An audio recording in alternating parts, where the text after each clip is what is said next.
Este episodio es posible gracias a los donativos de nuestros escuchas. Ayúdanos a continuar.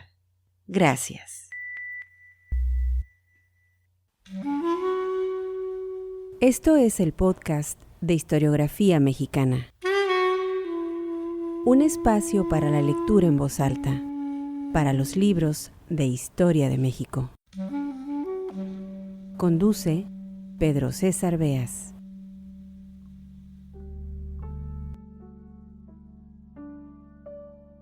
Este es el segundo y último episodio del podcast Historiografía Mexicana dedicado al libro Viaje Mexicano, obra de Guillermo García Oropeza, publicada en 1979.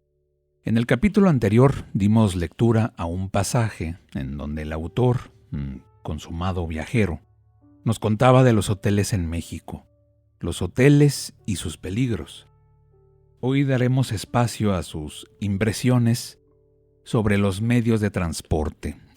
En este texto nos cuenta de los antiguos mexicanos, de los conquistadores y de todas aquellas mujeres y hombres que, en lejanos tiempos, recorrieron el país. Pero también nos habla del mundo moderno, de los aviones, de los aeropuertos y de las carreteras, de la valentía, porque esto lo escribe en clave de humor, de la valentía necesaria para transitar las carreteras de México.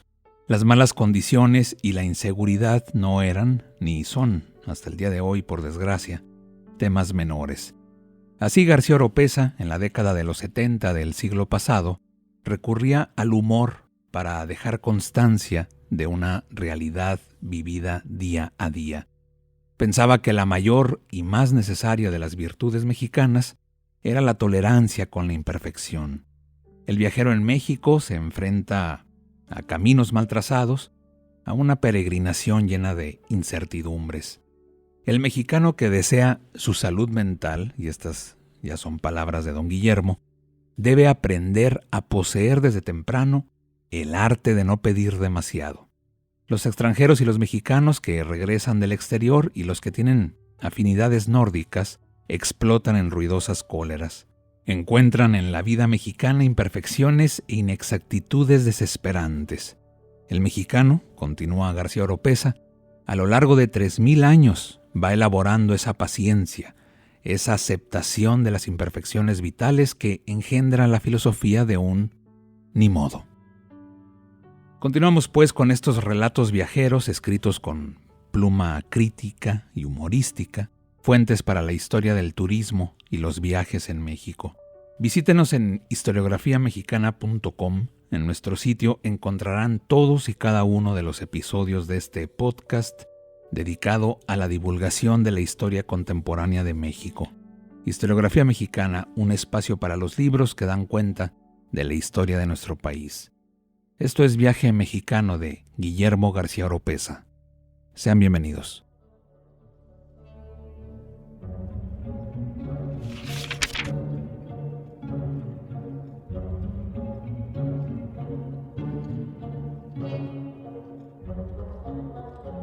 Camine y camine. De antiguo comenzaron los viajes mexicanos. En un principio, por supuesto, eran a pie, pero nuestros tatarabuelos eran excelentes andarines. Ir por jades a Costa Rica era cosa de todos los días. El mexicano vivía caminando y moría caminando. Una vez entregado al espíritu, había que irse camine y camine hasta Mictlán, en uno de esos viajes que solo los muertos aguantan. Y sin embargo, qué delicia descubrir el país en el que las estadísticas siempre arrojaban más dioses que habitantes, sombreado por los bosques hoy evaporados, tejido por los 1000 ríos, denso de lagos de espejo de feria y de aquellos atrios poblados de prismas que los mexicanos llamaban ciudades. Bien valía el riesgo de morirse. Caminando llegaron los aztecas desde su rancho de Aztlán, sin saber en la que se metían, y caminando llegaron los españoles a conquistarnos. Se ha exagerado el papel de los caballos en la conquista. Los muralistas encuentran en aquellos desmesurados venados la razón por la que perdimos el juego. Pero Cortés llegó a México con 17 caballos, bien contados por Bernal, caballería que, por otra parte, dejaba mucho que desear. En el colmo de la irresponsabilidad, unos caballos se murieron, otros corrían mal, y otros se dejaron alcanzar por las filosas macanas de los naturales que muy pronto les perdieron el respeto. Así que la mayor parte de la conquista se hizo también a pie, y una vez bautizada a Nueva España, la tierra siguió siendo campo de andarines. Las caminatas españolas son descomunales. Abundan los frailes que se van a rezar vísperas a Guatemala y capitanes que llegan hasta territorio yanqui en busca de ciudades de 24 quilates. Los mexicanos continuaron andando de santuario en santuario en sus infinitas piedades. Quizá como premio a sus fervores, los mexicanos recibieron los camiones, decorados con colores puros y con epigramas, a los cuales se sube uno sin volver la cabeza atrás, y después de dejar arreglados los asuntos de este mundo para lanzarse, en gracia de Dios, a otro viaje mexicano, en el cual todo, absolutamente todo, llega a ser posible. Así comienzan muchos viajes mexicanos, especialmente los que se realizan por carretera. Generalmente el tren nos ofrece seguridad, y el máximo peligro que afrontamos es el de la inanición si los atrasos se prolongan demasiado. Los usuarios de avión por lo general no se persignan y confían mejor en las estadísticas que demuestran que volar es el más seguro de los medios de transporte. Viajar por carretera es una de las experiencias que explican la lozanía de la santa fe entre nosotros. Hasta el más racionalista siente en esta forma nacional de la ruleta rusa la necesidad de los angelitos protectores que de tantos peligros lo libraron en la hora del recreo. Se dirá que exagero. Las carreteras mexicanas, así se nos asegura en los informes, mejoran año con año. La red mexicana de caminos es ya tan completa que podemos ya correr peligros en todas las latitudes del territorio nacional, aunque algunas carreteras solo cruzan los informes. Las carreteras dan pues a los mexicanos la oportunidad de probar su valentía, que antes proveían periódicamente las revoluciones. Algunas rutas nacionales alcanzan niveles épicos. Entre las clásicas está, por supuesto, Mil Cumbres, donde la muerte se aligera por el purísimo aire de la sierra, siempre húmedo y oloroso a pino. Los peligros más surrealistas los dan los señalamientos. Hemos desarrollado a nivel de arte la información a medias. Si queremos tomar el desvío que va a Tlayacapan, se nos darán ciertas vagas informaciones sobre un posible camino a Tlayacapan, que se colocarán en distintos sitios, menos en el del desvío. Otro ingenioso procedimiento es guiar, con abundantes señalamientos, a un viajero hasta una glorieta, de la cual parten 3 caminos que carecen aparentemente de destino. Por otra parte, los señalamientos mexicanos, cuando se trata de peligros, son veraces aunque nada escandalosos. En los Estados Unidos y en Europa, los peligros se van anunciando con abundancia de luces, letreros y premoniciones. En México, un letrero basta: curva peligrosa. Y podemos creerlo, será curva peligrosa. Cuando nos encontramos con 2 advertencias, será cosa de arreglar nuestros asuntos terrenales. En ciertas regiones, y para no parecer alarmistas, se coloca una señal: tramo de curvas peligrosas. Tramo que puede durar, por supuesto, 200 kilómetros. Cuando las curvas no son peligrosas, hay derrumbes. Se nos avisa del posible riesgo mostrando un automóvil, el nuestro, a punto de ser amasado por una docena de aerolitos. Y cuando los derrumbes no son frecuentes, siempre quedará la posibilidad de que la carretera sea resbaladiza, o de que frente a nosotros surja una estampida de ganado lanar o lechero. Vienen luego los peligros de las gasolineras. Se cruza medio desierto de Sonora, para llegar a una gasolinera donde se nos avisa, con una sonrisa encantadora, todavía no llegan los de Pemex. Nuestras carreteras siempre están en reparación, excepto donde están intransitables. Las reparaciones se anuncian en forma muy discreta. De repente aparece un letrerito y un señor que ondea anárquicamente una bandera roja.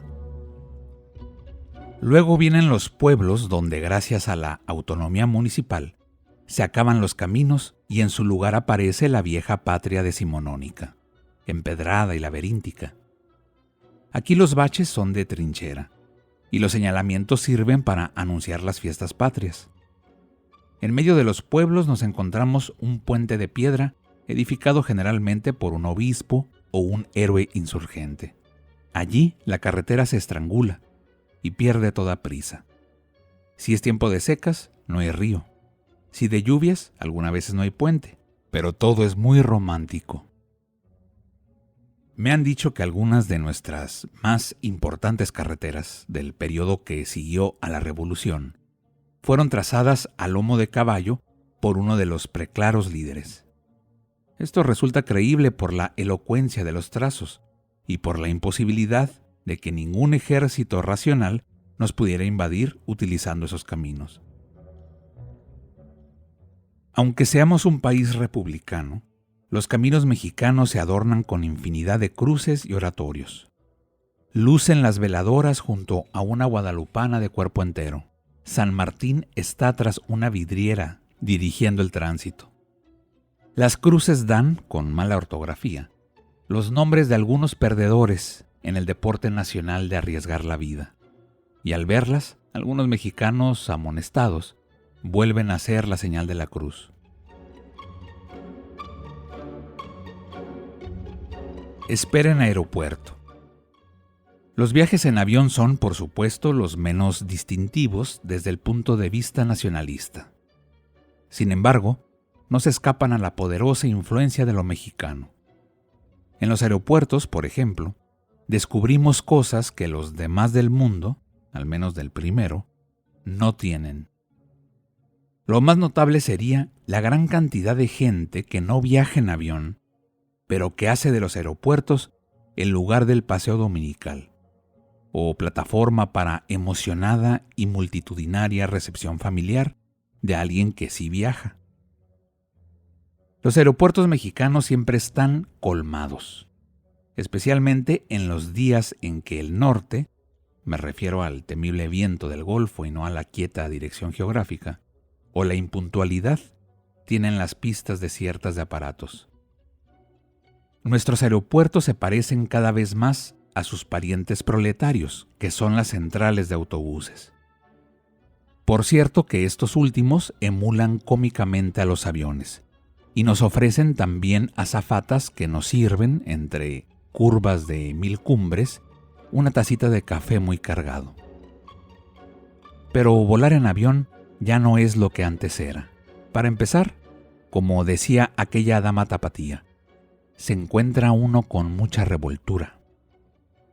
Y lo que es peor aún, los vuelos han perdido toda su aventura. Ya poco se estrellan los aviones en los volcanes, o se pierden por las selvas chiapanecas. Para recuperar la emoción de volar, habrá que subirse a una de esas avionetas que por su pequeñez aún conservan las posibilidades épicas de la aviación.